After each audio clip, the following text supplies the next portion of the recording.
नमस्कार साथियों, स्वागत है आप सभी का आरएनए बाय अंकित अवस्थी पर। मैं हूं अंकित अवस्थी और आप है मेरे साथ में इस समय एक ऐसी खबर पर चर्चा करने के लिए जो निश्चित ही आपको सुबह सुबह गर्व की अनुभूति भी कराएगी और यह भी बताएगी कि Indians are very much visionary कैसे, तो उसको याद दिलाऊं। लेकिन उससे पहले खबर सुन लीजिए। खबर यह है कि जिस YouTube पर आप मुझे सुन रहे हैं, जिस चैनल को हमने हाल ही में शुरू किया है, यह एक प्लेटफॉर्म है और इस YouTube प्लेटफॉर्म के हाल ही में सर्वे सर्वा यानी कि CEO, जो कि सारे डिसीजंस लेंगे, चीफ एग्जीक्यूटिव ऑफिसर, वो बन चुके हैं एक भारतीय मूल के नागरिक। और भारतीय मूल के जो नागरिक बने हैं, असल में इनकी कहानी क्या है वो आज हम जानेंगे। इस बात पर प्राउड करेंगे कि जितनी भी अमेरिका के अंदर काम करने वाली बड़ी मल्टीनेशनल कंपनीज हैं, उनमें किस तरह से भारतीयों ने अपना परचम लहराया है। साथ ही हम यह भी जानेंगे कि भारतीयों ने पूरी दुनिया में क्या क्या किया है। लेकिन इससे पहले कुछ जरूरी जानकारी बताता हूं। जरूरी जानकारी यह है, आपको मालूम है एक बार अक्टूबर 2022 में जयशंकर साहब के द्वारा एक बयान दिया गया था। यूएन में जाने का समय था। उस समय बयान दिया गया था कि आपका आईटी और हमारा आईटी है इंफॉर्मेशन टेक्नोलॉजी और तुम्हारा आईटी है इंटरनेशनल टेररिज्म। मतलब समझ रहे हैं आप? बोले ये sir out of the context क्या आ गया जो आपने अचानक ये बात बोली? अरे हम तो कुछ नहीं, हम तो हमारे जेम्स बॉन्ड की एक लाइन याद दिला रहे हैं। भारत के लोग तरक्की करते हैं इंफॉर्मेशन टेक्नोलॉजी में और तुम्हारे यहां के लोग तरक्की करते हैं इंटरनेशनल टेररिज्म में।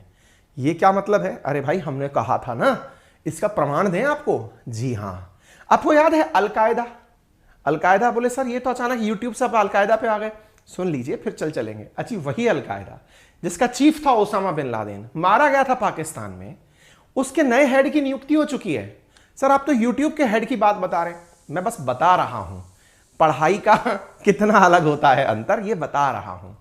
अलकायदा का हेड वही अलकायदा जिसका कि head Osama bin Laden Pakistan में मारा गया था, उसके अंदर भी एक नया हेड आ चुका है। सैफ अल आदेल नाम है, फिलहाल ईरान से ऑपरेट कर रहा है, पाकिस्तान की यात्राएं कर चुका है। और दुनिया में खबर है यूट्यूब को एक नया CEO मिल चुका है, वो एक भारतीय है। गजब है यार, है मतलब गजब है। Information technology versus international terrorism अगर समझना हो तो दो पैरेलल नियुक्तियां चल रही हैं। एक नियुक्ति फरवरी 16 की 2022 की है जिसमें अलकायदा को अपना हेड मिलता है। दूसरी नियुक्ति भी 16 फरवरी की है, यूट्यूब को CEO मिलता है। यूट्यूब जिस पर आप और मैं इस समय चर्चा कर रहे हैं, जिसका एक भारतीय हेड बनता है, ये गर्व की बात है। वहीं आतंकी संगठन के भी हेड की खबर आती है। फर्क देख लीजिए आप, कितना अंतर है शिक्षा का अशिक्षा से। ठीक है, तो यहां पर हमने आपके सामने खबर देखी नील मोहन के बारे में। आज के सेशन में चर्चा करेंगे इन्हीं के बारे में, क्या इन्होंने पाया, कैसे पाया, साथ में अब तक इनके पद पर कौन विराज रहा था। तो फिलहाल के लिए खबर क्या है, यूट्यूब नए CEO हो चुके हैं, नाम है नील मोहन। बहुत सारे रोचक किस्से हैं। अभी तक न्यूज मीडिया वाले ये नहीं खोज पाए हैं कि ये भारत में कहां के रहने वाले थे, इनके परिवार वाले कहां से हैं। हो सकता है शाम तक या दोपहर तक सब खोज देंगे, क्योंकि रात को 10-11 बजे तक ये न्यूज फ्लैश होना शुरू हुई थी। अब धीरे धीरे इनके परिवार की जानकारी भी आने लग जाएगी। खैर, अभी तक प्राप्त जानकारी जो है उसमें यह कि ये जिसका पद लेने जा रहे हैं उनका नाम था सुसान डायने वोज्की, जो कि पहले यूट्यूब की चीफ एग्जीक्यूटिव ऑफिसर थी। उन्होंने हाल ही में अपने पद से इस्तीफा दे दिया है। मार्केट में र्यूमर है कि इन्होंने अपने पद से इस्तीफा इसलिए दिया क्योंकि YouTube इन दिनों अपनी अर्निंग में थोड़ी कमी देख रहा है। कैसे कमी देख रहा है? कोरोना चला गया। अरे हां भाई कोरोना से क्या फर्क पड़ गया? फर्क बहुत पड़ गया भाई। पहले दुनिया बहुत सारा समय YouTube पर बिताती थी, समय निकालती थी, सब हर व्यक्ति यूट्यूबर हो गया था। हम वो लोग हैं जो कोरोना से पहले यूट्यूबर बने, लेकिन कोरोना काल में ना जाने लोगों ने चपाती बनाना तक सिखा दिया। ठीक है, तरह तरह के यूट्यूबर दुनिया भर के निकल करके कोरोना काल में आए, जिस वजह से यूट्यूब की इनकम काफी ग्रो हुई। बहुत सारे एडवर्टाइजमेंट्स भी आए, पैसे भी आए। अब कोरोना गया, कोरोना जाने से यूट्यूब की खुद की कमाई, किससे होती है यूट्यूब की कमाई? जैसे अभी आप मेरा सेशन सुन रहे होंगे ना, उससे पहले कुछ विज्ञापन आए होंगे। वो विज्ञापन जो है ना, वो यूट्यूब की कमाई है असल में। उसमें से कुछ अंश वो क्रिएटर को भी देता है। ऐसी स्थिति में अचानक यूट्यूब की कमाई घटी। दूसरा राइवल कौन बना? कहा जा रहा है कि आप में से बहुत सारे लोगों ने इन दिनों रील्स का बहुत प्रचलन सुना होगा।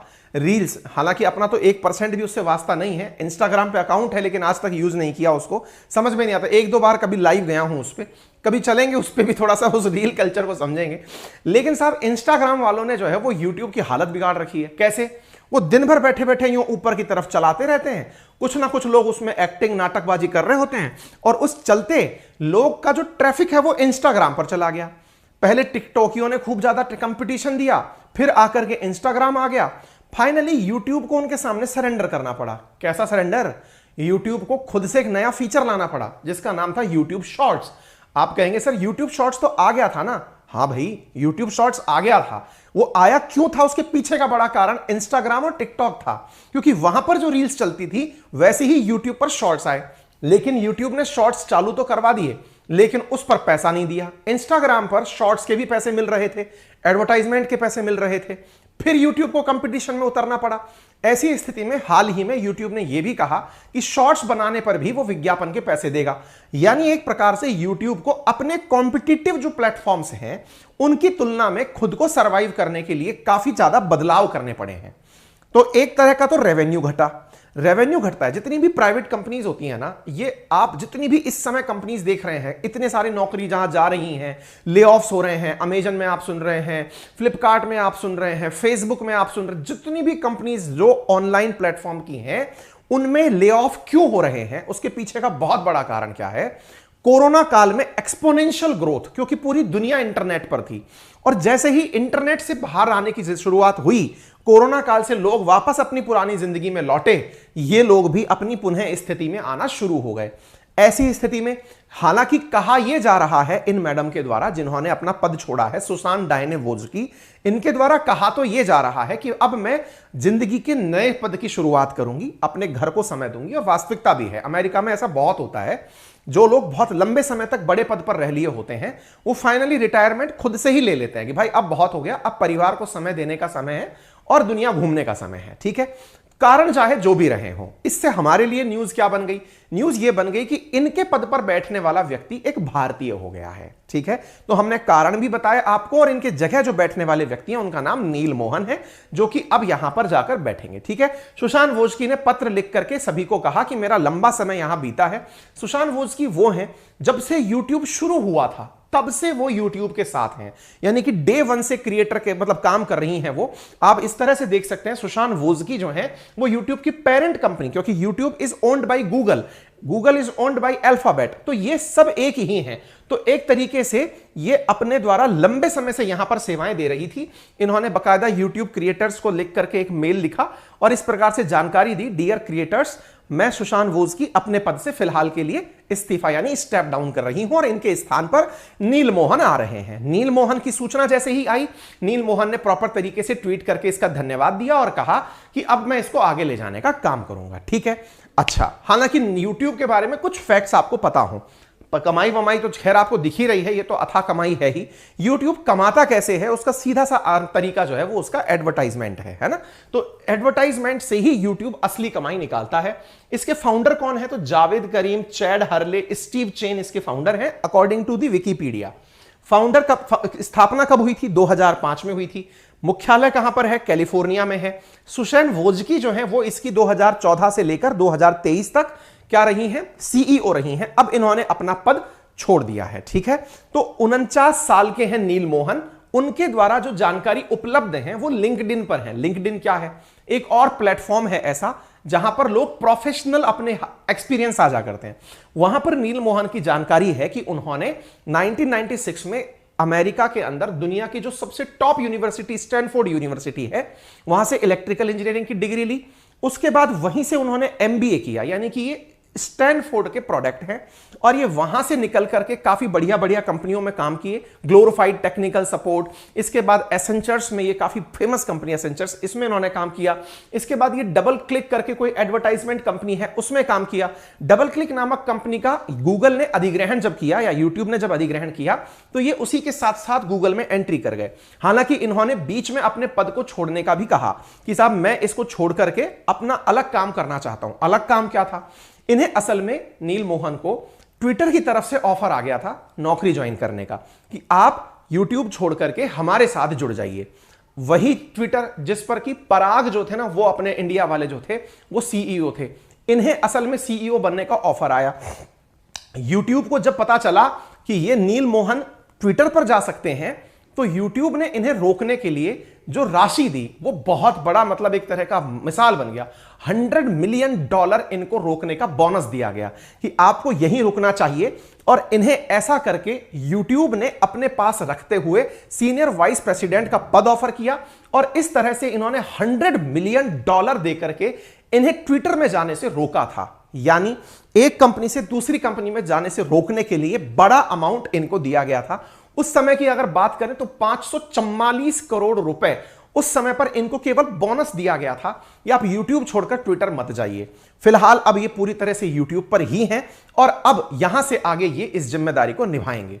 अब इतनी सारी जानकारी आपको पता हो चुकी है, प्राउड करेंगे आपकी इंडियंस ने कहां कहां परचम लहराया है। ऐसी स्थिति में टॉप फॉर्च्यून 500 कंपनीज की अगर हम बात करें, फॉर्च्यून 500 यानी दुनिया की जो टॉप 500 कंपनीज हैं, उनमें 12% कंपनीज ऐसी हैं जिनके अंदर भारतीय मूल के सीईओ हैं, यानी इंडियन ओरिजिन के लोग चीफ एग्जीक्यूटिव ऑफिसर, यानी कि उनके सारे डिसीजन लेने वाले व्यक्ति हैं। उदाहरण के लिए सुंदर पिचई ओवरऑल गूगल के सीईओ हैं। अब आप सोचिए यूट्यूब के सीईओ भी इंडियन ही हो गए। इसके साथ साथ शांतनु नारायण अडोबी के, ऐसे ही आप यहां पर Satya Nadella Microsoft, Leena Nair Chanel, Arvind Krishna IBM, Sanjay Mehrotra Microsoft, George Kurian NetApp, Jayshree Ullal Arista network, Ajay Pal Singh Banga Mastercard. इस तरह से भारतीय मूल के जो लोग हैं वो अपने द्वारा टॉप सीईओ के पद संभाल रहे हैं। भारतीयों ने और कहां कहां परचम लहराया तो उसके बारे में भी जानकारी रख लीजिए। फिलहाल दुनिया के 3 बड़े देशों के अंदर भारतीय मूल के लोग प्रधानमंत्री हैं। अमेरिका में भारतीय मूल का नागरिक जो है वो इस समय उपराष्ट्रपति है। आपको याद होना चाहिए 3 बड़े देश में ब्रिटेन, पुर्तगाल और आयरलैंड है। ब्रिटेन में ऋषि सुनक हैं, आयरलैंड में लियो वराडकर हैं, पुर्तगाल में एंटोनिया कोस्टा हैं। ये भारतीय मूल के लोग हैं जो वहां पर इतने बड़े प्रमुख पदों पर बैठे हुए हैं। इसके साथ साथ अमेरिका की उपराष्ट्रपति कमला हैरिस भी इंडियन डायस्पोरा से हैं, यानी कि ये इंडियन ओरिजिन है, फिर वहां जाकर वहां की नागरिकता ले लिए हैं।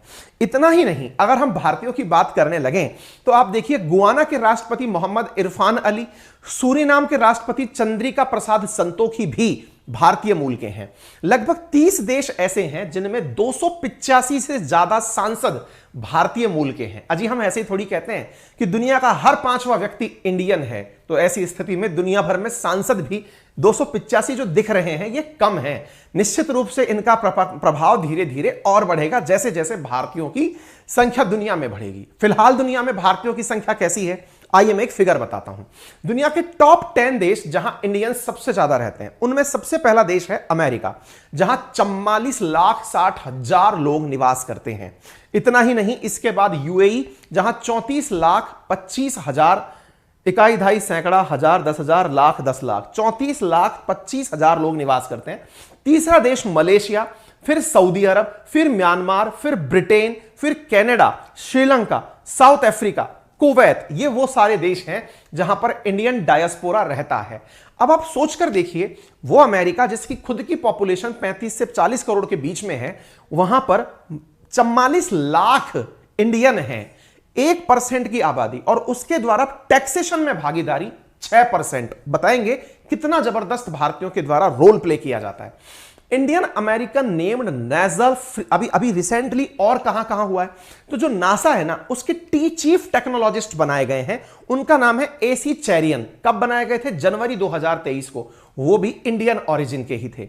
इंडियन अमेरिकन की अगर हम बात करें तो ये यूएस की पॉपुलेशन का मात्र 1% है, लेकिन जब यूएस में टैक्स पे करने वाले लोगों की बात आती है तो 6% जो यूएस का टैक्स कलेक्शन है वो इंडियंस करते हैं। दैट मींस पूरे यूएस का 6%। इतना समझिए इस तरह से कि इंडियंस वहां पर इतने अच्छे पदों पर बैठे हुए हैं। अब आप पूछेंगे इंडिया के अलावा और कौन से देश के लोग हैं जो यूएस में सबसे ज्यादा हैं? नंबर 1 पर आता है मैक्सिको। मैक्सिको के सबसे ज्यादा लोग यूएस में हैं। सेकंड नंबर पर इंडिया के हैं। थर्ड नंबर पर फिर चाइना और फिलीपींस के लोग यूएस में रह रहे हैं। ठीक है, इतना ही नहीं, यूएस के अंदर अगर हम इमिग्रेशन की बात करें, यूएस की कुल आबादी 33-34 के आसपास बता रहा था ना मैं, वहां है।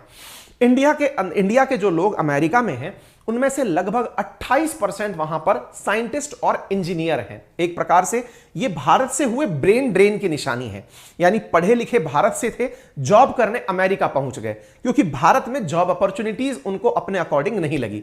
लेकिन अगर भारत तरक्की करके इस तरह के इंडिया में माहौल पैदा कर लेता है तो संभव है कि वो लोग वापस स्वदेश लौटेंगे और लौट करके अपने ही देश को ऊंचाइयों पर लेके जाएंगे। और अभी फिलहाल इंडियन डायस्पोरा में ये देखा जा रहा है कि वो वापस देश की तरफ रुझान रखते हैं, ये विश्वास रखते हैं कि एक दिन हमारा देश आगे बढ़ेगा। तभी तो जब हमारे इंडिया के नेता कहीं भी दुनिया में जाते हैं तो वो जो वहां रह रहे लोग हैं भारतीय मूल के, वो उनका हाथों हाथ स्वागत करते हैं, इस उम्मीद से कि एक दिन इंडिया वापस ऐसा हो जाएगा, सोने की चिड़िया हो जाएगा और लोग लौट करके इंडिया की तरफ करने आएंगे। देखते हैं इस संभावना में अभी कितना समय है। इसी प्रकार से इंडियन अमेरिकन 70% जो बाकी बचे हैं वो या तो मैनेजमेंट में है या बिजनेस में है या आर्ट में है, यानी हैं सारे के सारे जबरदस्त तरीके के लोग। आप इससे अंदाजा लगाइए इंडियन अमेरिकन जो यहां पर रह रहे हैं अमेरिका के अंदर, वो वहां की एक उभरती हुई पॉलिटिकल फोर्स भी है। चंदे की अगर बात की जाए तो $3 मिलियन तो इंडियंस ने चंदा दे दिया पॉलिटिकल पार्टीज को जब अमेरिका के अंदर राष्ट्रपति के चुनाव होते हैं। आप इससे अंदाजा लगाइए कि इंडिया के द्वारा जो टेक्नोलॉजी फर्म है, जैसे टीसीएस है, इन्फो है, टेक महिंद्रा है, इनके द्वारा जो काम कराया जाता है, विप्रो है, ये जब वहां काम करती हैं तो अमेरिकी अर्थव्यवस्था में $200 बिलियन का कंट्रीब्यूशन करती हैं।